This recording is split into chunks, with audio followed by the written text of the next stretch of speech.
WWE की news और updates वाले ब्रांड न्यू एपिसोड में आप सब लोगों का वेलकम है। इस एपिसोड में हम बात करेंगे रोमन रेंस का ब्रेक कितना लंबा होने वाले, साथ ही में ब्रॉक लेसनर और सीएम पंक के मैच के बारे में भी बात करेंगे, साथ ही में जॉन सीना ने क्या कमेंट किया है ब्रॉक लेसनर के रिटर्न के ऊपर, साथ ही में WWE ने एक और बड़ा डील साइन कर लिया है, साथ ही में हम बात करेंगे रेसलमेनिया क्या सऊदी अरेबिया से होने वाली है उसके बारे में भी बात करेंगे और भी चीज़ें हैं। तो वीडियो काफ़ी इंटरेस्टिंग होने वाली है, एंड तक देखिए। अगर पसंद आए तो वीडियो को लाइक शेयर और फर्स्ट टाइम विजिटर चैनल को जरूर से सब्सक्राइब करें। तो इंट्रो के बाद विदाउट वेस्टिंग ज़्यादा time let's begin this video.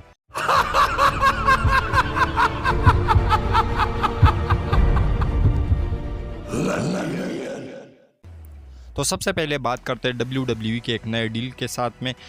तो WWE ने एक नया डील साइन कर लिया है, वो किसके साथ में? तो WWE जो है वो अपने पेलीज पीकॉक से जो है कन्वर्ट करना चाहती है ESPN के ऊपर। तो ऐसे में आप लोगों को ये जो WWE के PLE से वो ESPN के ऊपर देखने को मिलेंगे साल 2026 के अंदर। और ये जो डील है ये WWE ने 5 सालों की डील की है और इसके जो पैसे हैं वो बताए जा रहे हैं $1.6 बिलियन, यानी एक साल के तकरीबन $325 मिलियन बनते हैं। और पीकॉक के साथ में WWE का जो डील था वो पर ईयर $180 मिलियन का था। तो इससे आप लोग अंदाज़ा लगा सकते हो कि WWE कितने तगड़े तरीके की प्रॉफिट इस समय जनरेट कर रही है। और साथ ही में ये भी बताया जा रहा है कि WWE अपने जो 10 PLEs है वो ESPN नेटवर्क के ऊपर कराने वाली है। ये ऐसा नहीं है कि ग्लोबल हर कंट्री के अंदर हमें देखने को मिलेगा, बल्कि ये USA के लिए है। तो आप लोग इसके बारे में क्या कहोगे? इसके साथ हम बात करते हैं अपनी नेक्स्ट अपडेट के बारे में जो कि जुड़ा हुआ है, क्या WWE रेसलमेनिया सऊदी अरेबिया से कराने वाली है? तो इसके बारे में आप लोगों को बताता चलूँ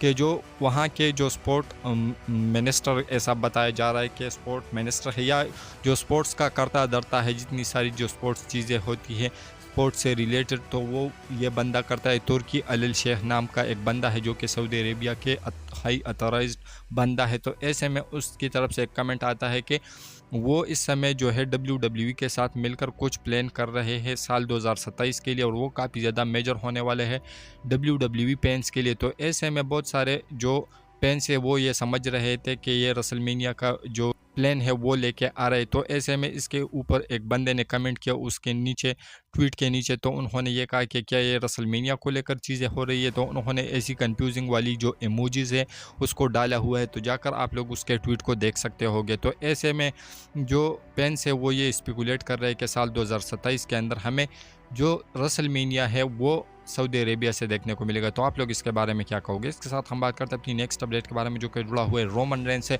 तो रोमन रेंस जो है वो मंडे नाइट रॉ के ऊपर टोकने के बाद अब अगली बार कब के लिए एडवर्टाइज है? तो आप लोगों को बताता चलूँ कि WWE ने ऑफिशियली जो एडवर्टाइज करके रखा हुआ है रोमन रेंस को, तो वो है 29 नवंबर यानी सर्वाइवर सीरीज़ के लिए। तो ऐसे में ऐसा नहीं है कि रोमन रेंस जो है वो सीधा वहाँ पर आएंगे, बल्कि वहाँ पर वो मैच लड़ेंगे, तो उसके बिल्ड के लिए उसको पहले आना पड़ेगा। और साथ ही में आप लोगों को ये भी बताता चलूँ कि रोमन रेंस का ब्रेक कितना लंबा होने वाले, तो इसके ऊपर आप लोगों को बताता चलूँ कि रोमन रेंस का जो ब्रेक है वो बताया सा जा रहा है कि 2 सितंबर से 26 सितंबर तक जो है वो स्ट्रीट फाइटर मूवी के शूट के लिए जाने वाले हैं। तो ऐसे में अगस्त का पूरा मंथ जो है वो पूरा खाली है रोमन रेंस के लिए। तो ऐसे में अगर रोमन रेंस या WWE चाहे तो उसको बुक कर सकती है अगस्त की इस मंथ के अंदर, लेकिन मुझे नहीं लगता कि WWE ऐसा करेगी। तो सितंबर का पूरा महीना और अगस्त का पूरा महीना जो रोमन रेंस है वो गायब रहेंगे, और उसके बाद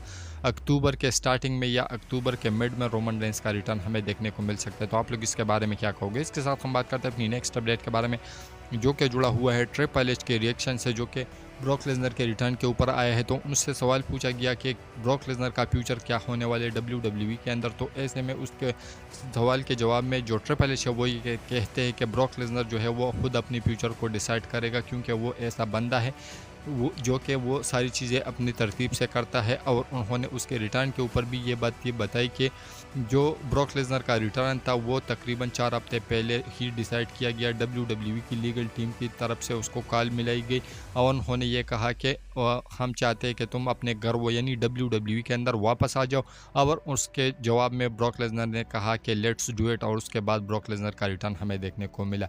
तो ये सारी चीज़ें ट्रिपल एच ने की है। और उन्होंने ये भी कहा कि बहुत सारे फैंस या जो लोग हैं वो ये समझते थे कि ब्रॉक लेसनर वापस नहीं आएंगे, लेकिन finally Brock Lesnar is back. तो आप लोग इसके बारे में क्या कहोगे? इसके साथ हम बात करते हैं अपनी नेक्स्ट अपडेट के बारे में जो कि जुड़ा हुआ है जॉन सीना से। तो जॉन सीना जो है वो रिएक्शन देते हैं ब्रॉक लेसनर के रिटर्न के ऊपर। तब जब से उससे सवाल पूछा गया कि क्या ब्रॉक लेसनर का रिटर्न के ऊपर जो है उसका क्या रिएक्शन है, और साथ ही में उससे ये भी सवाल पूछा गया कि क्या उसके रिक्वेस्ट के ऊपर ब्रॉक लेसनर को लेके आया गया है, तो इसके जवाब में उन्होंने ये कहा कि मैं 25 साल से जो भी WWE डील देती है तो मैं उसको करता हूं। तो ब्रॉक लेसनर को WWE लेके आई और अब मैं उसके साथ मैच रसल करता हूं। तो ट्रिपल एच ने जो कहा था कि जॉन सीना के रिक्वेस्ट के ऊपर वो उसको लेके आए हैं, तो ऐसे में जो जॉन सीना है उन्होंने साफ साफ ये कह दिया कि मैं भाई इसके पीछे नहीं हूँ, बल्कि जो WWE है वो ख़ुद इस चीज़ को कर चुकी है और अब मेरे सामने डील लेके आ चुकी है, तो अब मैं उसको करूँगा। तो आप लोग इसके बारे में क्या कहोगे? इसके साथ हम बात करते हैं अपनी नेक्स्ट अपडेट के बारे में, जो कि जुड़ा हुआ है लोगन पॉल से। तो लोगन पॉल जो है वो जापान के अंदर जा सकते हैं। कैसे? क्योंकि अगर आप लोगों को पता नहीं तो जो लोगन पॉल है वो वहाँ पर उन्होंने कुछ कांड किया था जापान के अंदर, तो इसके बाद जो है वो वहाँ पर नहीं जा सकते। वहाँ के जो क्राउड है या उस वहाँ के जो लोग हैं वो काफ़ी ज़्यादा नापसंद करते हैं लोगन पॉल को। तो ऐसे में अब WWE एक टूर प्लान कर रही न्यू जापान के लिए, यानी जापान के लिए। तो ऐसे में जो लोगन पॉल है उन्होंने ये भी इच्छा जताई है कि वो जापान के अंदर जा सकते हैं, क्योंकि वहाँ पर वो उसको काफ़ी ज़्यादा अच्छा लगेगा अगर वो रसल करते हैं। तो आप लोग इसके बारे में क्या कहोगे? इसके साथ हम बात करते हैं अपनी नेक्स्ट और फाइनल अपडेट के बारे में, जो कि जुड़ा हुआ है ब्रॉक लेसनर और CM पंक के मैच से। तो ऐसे में बताया जा रहा है कि ब्रॉक लेसनर जो है वो अब जब आए हैं तो वो इज़ अ फुल टाइमर आए हैं। ऐसा नहीं कि हर शो के ऊपर आप लोगों को देखने को मिलेंगे, बल्कि वो काफ़ी जल्दी अपने जो मैचेस हैं वो रसल कर सकते हैं। मे भी आप लोगों को एक PLE को छोड़कर दूसरे PLE के अंदर जो ब्रॉक लेसनर है वो लड़ते हुए नज़र आ सकते हैं। ऐसा नहीं है कि WWE